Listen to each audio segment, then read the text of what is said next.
Olá pessoal, tudo bem? Eu sou Caio Camargo aqui do Varejo Cast, Fred Alecrim comigo e você está escutando nesse exato momento a retrospectiva de tudo que bom aconteceu no Varejo Cast Tendências e Pendências.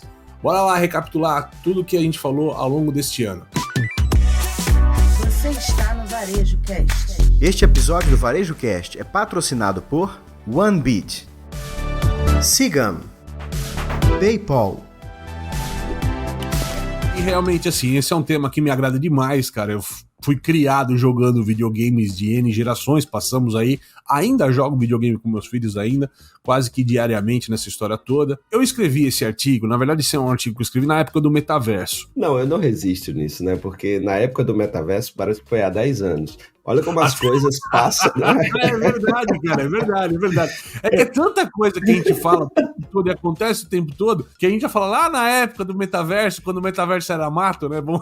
Exatamente. Então, senhoras e senhores, querida audiência, o que Caio tá falando de na época do metaverso foi no ano passado, também conhecido como 2022. Não é que a gente produz tanta coisa, cara, de conteúdo, a gente tá escrevendo sempre sobre a novidade e tal, e realmente o metaverso a gente deixou um pouco de lado, a gente já falou por que a gente deixou de lado. Mas tem um outro ponto também, né, Caio? Além disso, de a gente falar muita coisa e a gente trazer muita coisa pela primeira vez aqui, né, para dialogar no varejo, tem também o lance de como as coisas surgem, viram um hype e ela desaparece, que a gente já falou sobre isso aqui também. E isso também é muito importante, né, que o varejista que está nos ouvindo perceba que, por exemplo, a gente estava falando da Onda Rosa, né, no episódio passado, por causa do filme da Barbie que estreou ontem.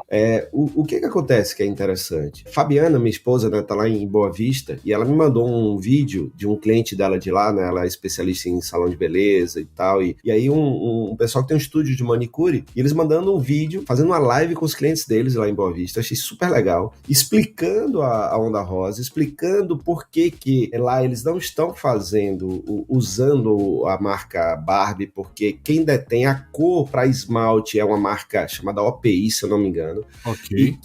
E que, por isso mesmo, eles não poderiam falar disso. Porém, iam mostrar quais são as misturas de cores que outras marcas podem fazer para você estar no hype, para você estar na onda. Sabe, um espaço de manicure em Boa Vista, com todo esse... Eu achei, assim, fantástico. Então, eles aproveitaram muito bem uma onda, até porque ele falou o seguinte, poxa, por que a gente não comprou? Por que a gente não tem essa cor da marca oficial? Porque a gente entende que é uma moda, né? Ou seja, é um hype. Que depois, então, se eu compro muito, se eu tenho aqui, faço investimento, isso não vai vender depois que o hype foi embora, não na mesma quantidade. Eu achei muito legal essa live que eles fizeram, a Fabiana me passou, porque tem esse entendimento também, né, cara, de você perceber esse movimento e a partir daí ver, isso vai virar uma realidade, isso não vai, isso impacta meu negócio positivo, negativamente, eu me preparo, eu vou surfar essa onda até quanto eu tenho que investir de tempo, dinheiro e energia, né? Então isso é muito interessante. E aí, Caio, voltando aqui ao nosso tema de hoje, né, e essa influência principalmente dos videogames, você fez uma tabela muito bacana que faz essa comparação do videogame, né, nas gerações, a partir da geração X, né, os baby boomers não tiveram esse prazer de jogar videogames, não na época deles, mas um pouquinho depois, mas a geração X aí, que é de quem nasceu de 61 até 1980, essa geração começou a ter aí a influência dos videogames, não é isso? E a gente vai disponibilizar, né, Caio, essa tabelinha aqui também. Vamos sim, lá no artigo lá no grupo, só pra quem tá lá no grupo com a gente, com certeza. Ô Fred, porque quando o pessoal tava falando do metaverso naquela época, eu falava, olha, cuidado que nada venha ao acaso. Isso é uma evolução que a gente chegou no metaverso. E aí comecei a rabiscar um pouco nessa história e concatenar esses períodos que a gente sempre fala em consumo, né? X, Y, Z, alfa, millennial, tanto faz, né? Mas a gente não tá olhando o ambiente dessas histórias. E essas fases, elas têm uma caracterização. E aí quando a gente fala em videogame, por que eu tô falando de videogame? Não é porque eu gosto de videogame. Acompanha o pensamento. Quanto tempo uma pessoa passa, um adolescente passa, por exemplo, na escola por dia? Na tua visão aí, uns 4 horas, Fred? Hoje em dia passa mais. 4, 5 horas então. 4, 5 horas na escola aqui, vamos colocar na tabela aqui, 8 a meio-dia, 7 a meio-dia, vamos colocar ali, né, tal, porque da manhã é só fazer um cálculo rápido. Esse cara vai pra casa e fica a tarde e a noite inteira, às vezes, no jogo. Não só isso, mas eu já fui para várias escolas aqui visitar ou fazer um trabalho. Nos intervalos entre as aulas e na hora do recreio, na hora do intervalo, muitos deles não fazem mais o que eu fazia, por exemplo, que é brincar, jogar uma bola, correr, um monte de brincadeira que tinha. Então, o que eu vi em algumas escolas são os meninos jogando, né? São as meninas jogando e tal. Aliás, os meninos jogando, meninas jogando também, alguns em redes como TikTok e tudo, né? Não em videogames, mas minimamente redes. A gente pode jogar aqui, que é o dobro do tempo, jogando videogame ou entretido no eletrônico de alguma forma, contra a educação. Então, você dizer que isso de alguma maneira não afeta a maneira como elas se comportam, tá um pouco com uma visão um pouco mais cega nessa história, né? E aí, começando a pensar um pouco cada fase, e aí comecei a olhar que tipo de jogo cada geração jogou. E olha que coisa legal, Fred. Então, você começou ali pela geração X, né? 61 a 80, né? Então, esse cara aqui, quando tava com uns 10 anos, ele tava lá jogando alguma coisa nessa linha, né? Do quê? Do Atari. Você lembra como é que eram os jogos de Atari, os primeiros videogames que a gente jogou nessa história? Você lembra como é que era esse jogo? Cara, lembro demais e adorava. Adorava o River Raid, adorava o Hero, Sequest, né? Todos esses jogos, eu lembro, era muito bacana. Enduro, né? River Raid, cara. River Raid. Então, tudo... E o que a gente queria era zerar o jogo ali, né? E assim, você tinha que zerar, porque se você não zerasse, né? Que é até uma coisa que você botou aqui no seu estudo, não tinha como salvar de onde você parou. Então, quando você desligava, você tinha que começar tudo de novo, né? Então, assim, ó, vamos lá. Então, eram jogos extremamente lineares, ou seja, você tinha que fazer aquilo no momento certo, o pulo no momento certo, o tiro no momento certo, senão você não passava de fase. Era altamente decorado o caminho, então a gente jogava bem, mas a gente tinha que jogar decorado. Olha, eu tenho que vir nessa fase e pular cada vez que ele dá um golpe, eu dou um contragolpe e tudo mais, era tudo decorado aquele caminho. E se você ganhasse o jogo? Ou se você perdesse o jogo, o que acontecia no outro dia? Tudo de novo, certo? Então, se eu tomo tudo de novo, o que acontece? Você começa a criar um sentimento de resiliência. Porque eu perdi, mas perder faz parte. Eu vou morrer várias vezes no jogo até chegar no meu recorde. Tem que bater e quebrar meu recorde, vou perder várias vezes até quebrar meu recorde. E se eu passei hoje o chefão, amanhã tem que começar a ligar de novo o videogame e começar a dar tudo de novo. Faz parte do contexto, né? Não à toa, cara. Essa geração X é a geração que mais resiliência tem hoje, né? Que é a geração que já tá grisalha nessa história toda, mas é a geração que foi resiliente nos negócios, tomou vários tombos e tudo mais e sempre se reergueu. Então mostra um cenário de resiliência muito forte, porque aprendeu a perder sucessivamente na história. Boa. E tem um outro ponto que isso é importante lembrar, que a geração X é a geração que migra de uma tecnologia tradicional, que é o rádio, para a tecnologia televisão, né? Exato. Então é a geração que ainda tem uma mídia tradicional, mas essa mídia tradicional, a televisão, é o que permite a ela começar a jogar os videogames, porque era console ligado a uma tela. Então a gente tem esse comportamento e tem um outro comportamento da geração X, que é o sucesso financeiro como grande objetivo da vida, né? Que é essa questão de entender aquele jogo que todo dia é o mesmo, em busca do sucesso, na vida era a mesma coisa. Exatamente. Porque todo dia eu tô acordando para fazer a mesma coisa, para conseguir o que eu quero, que enquanto no jogo era zerar o jogo, na vida dele era ter sucesso financeiro. E lembrando, né, a gente tá sempre falando da geração, e aí tô sempre colocando aqui uns 10 anos a mais de cada geração, porque o impacto é a molecada que joga videogame, vai lá, 7 anos, 15 anos, tal, é essa mescla aqui, então a gente joga uns 10 anos a mais, por isso que não vai bater, o Atari, se 1960 não tinha Atari, é óbvio, né, mas a gente tá falando do pessoal que tinha 15, 20 anos quando chegou o Atari e começou a jogar naquela época. Mas 70 já tinha o telejogo. Já tinha, mas é o começo. Você mas vamos lá. O telejogo, você não botou aqui aqueles não botei. Pontinhos lá, né? O Pong.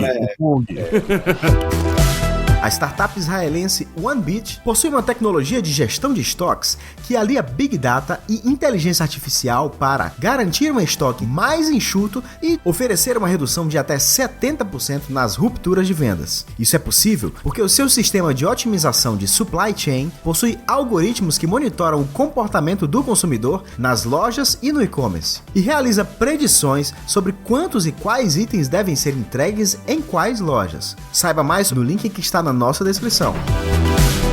Varejista, está precisando de uma solução completa para gerenciar seu negócio? Sigam é a escolha certa para o seu sucesso. Um sistema completo que abrange desde o atendimento ao cliente até a gestão do negócio, além de recursos especializados para o setor. Acesse painéis de indicadores e tome decisões estratégicas com base em dados precisos. ERP Sigam, a escolha inteligente para o varejo. Acesse www.sigam.com.br. Tem link no descritivo.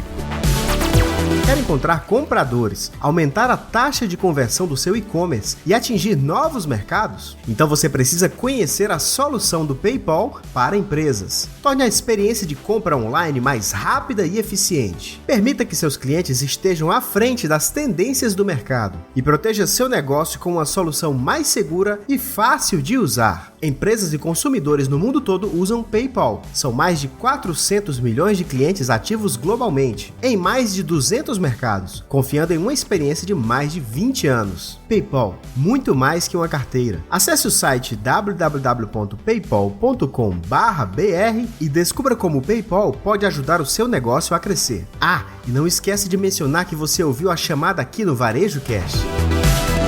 Cara, e por último, e não menos importante, aliás, acho que é um dos temas mais complexos, que aí eu falei ia voltar no tema, né? A gente tem uma questão da violência. Precisa de alguém que te dê segurança. Conhece, não? Com certeza. E eu acho que o grande problema que a gente tem hoje, cara, é o papo da segurança ou da violência, do excesso de violência das grandes cidades. Ali eu acho que pequenas cidades é um pouco mais controlado isso ainda, tá? Mas principalmente as capitais das cidades têm problemas grandes. Principalmente em relação, acho que nem tanto ao furto, que o furto em si, se fosse o furto pelo furto, tem cidades com sistema de segurança, não é, mas o problema da droga, né, em alguma forma, ele tá complicando a vida do comércio. Aqui em São Paulo, existe um caso crônico sobre isso, quando a gente fala de Cracolândia, no centro da cidade. Então, é muito difícil recuperar o centro de São Paulo, porque as pessoas não querem ir ao centro de São Paulo por risco da Cracolândia, né? Embora a Cracolândia é uma zona fechada, as pessoas colocam o centro inteiro pensando em Cracolândia. Não vou no centro que lá tem a Cracolândia, é melhor não ir lá, né? E, putz, é um grande problema a ser discutido, né? O poder público está discutindo formas de tentar resolver isso. Até porque não é um problema só de segurança, é um problema social também, né? Total. E no próprio Rio de Janeiro a gente tem uma série de problemas em cima disso, de corredores ali super violentos e perigosos e tudo mais, tal, entre outras capitais que se tem, né? Salvador tem muito problema de violência também hoje, né? E tudo mais. Então, assim, Porto Alegre teve um tempo complexo também de violência. Então, são as capitais que estão sujeitas a isso e isso afasta as pessoas do centro. E a questão é que menos pessoas do centro, os negócios morrem. Os negócios do centro, os empreendedores não conseguem sustentar os negócios dessa forma, né? Então, é honroso os que permanecem, são guerreiros, batalhadores ali. A gente queria pontuar aqui um pouco dessa série de questões que orbitam hoje essa questão dos centros das cidades e dessa rota de descentralização, concorda, meu amigo? Concordo, cara. E vamos pensar aí para quem está nos ouvindo. A gente já falou algum, mas vamos fazer um resumo de caminhos que a gente está vendo alguns varejistas seguirem. Boa. Então, ponto 1, saindo dos centros e encontrando lugares onde o consumidor se sinta seguro, se sinta confortável, né? Ou seja, se você precisa de estacionamento, etc.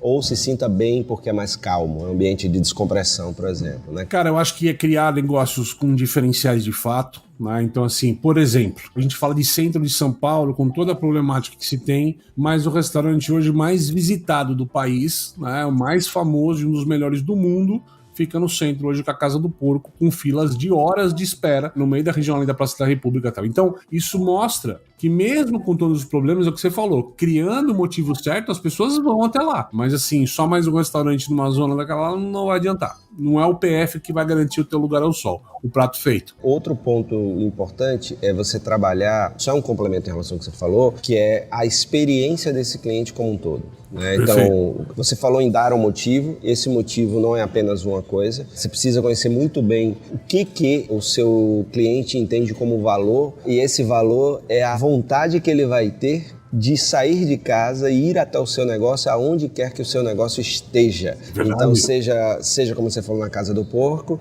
as pessoas, mesmo com tudo que está acontecendo, que a gente falou, as pessoas vão lá e fazem fila. O que é que você tem de motivo para que a pessoa saia e vá até onde você está agora sem você precisar sair daí, né? Então isso acho que é um ponto de reflexão legal. E outro é também trabalhar outros canais, né, Caio? Os canais digitais, por exemplo. Né? Então, você não precisa estar no centro. Você pode estar no centro com uma questão que historicamente você está lá, mas exatamente o que você colocou. Né? Então, e as pessoas poderem comprar com você, receber em casa, e tem marketplace, tem e-commerce, tem canais digitais e vendas pelo WhatsApp, vendas pelo Instagram, e você também não deixar de atender o seu consumidor, né? Vai ter aquele que continua indo por uma questão de hábito, e principalmente os novos consumidores você pode atrair através do digital e pensar se vale a pena depois abrir uma loja física em um outro lugar. É isso aí, você ficou com mais um episódio aqui da nossa retrospectiva e tudo o que aconteceu de bom aqui no Varejo Cast Tendências e Pendências. A gente continua aqui durante o mês de dezembro todo, a primeira semana de janeiro, passando para você as melhores tendências que a gente trouxe ao longo do ano para você aplicar no seu negócio agora em 2024. Bora lá! Você assistiu Varejo Cast. Saiba mais sobre o Varejo Cast e nossos patrocinadores acessando os links na descrição deste episódio. Seja você também um dos nossos patrocinadores. Entre em contato com o nosso departamento comercial. Tem link aí na legenda. Este Varejo Cast foi editado por Yannis Maciel.